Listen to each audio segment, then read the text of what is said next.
We continue to introduce you to the young women in the running to become the next Alice in Dairyland, and it might just be Olivia Lulich. We're excited to have you join us today. Yes, thank you for having me. Olivia, give me a little background in your involvement in the agriculture industry. Sure, absolutely. So my background actually started at a super young age. My brother Ethan and I established Lulich Showstock, where we started raising and selling beef cattle across the Midwest. And that education really sparked that interest in agriculture for me.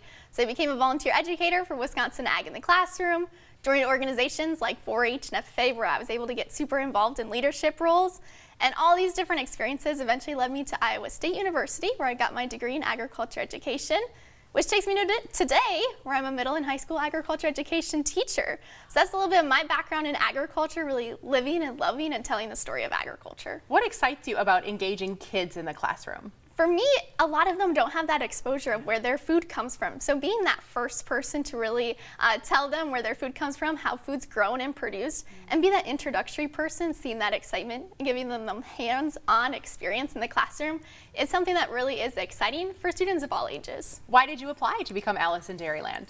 For me, it's always been a dream of mine. I've always seen Alice out and about from a young age, showing at the county fairs, seeing her there. I actually got to judge a Dress the Cow contest with her when I was about 8 years old. So seeing her in action, being able to connect with people all across the state of Wisconsin and really representing Wisconsin's $116.3 billion agricultural industry is what really has drawn me to the position. Talk a bit about this process so far. We always joke this is the world's longest job interview, but you really do a lot of learning along the way. Absolutely. It started in January with a preliminary interview, and from there the top 6 were selected. We go through an extensive training, media training, but also being able to do a lot of preparation work for that finals that will happen in the middle of May in Crawford County. So it's a lot of work, a lot of education, but also a lot of fun getting able to learn the other girls, but also more about Wisconsin agriculture. What do your students think? I mean, I'm sure they're your biggest cheerleaders. They are. They're super excited. They haven't had that first experience of really getting to know somebody that's run for Alice in Dairyland, so it's cool to kind of see that connection, but also expose them to what other positions are out there. What would you be looking forward to bringing to the position of Alice in Dairyland?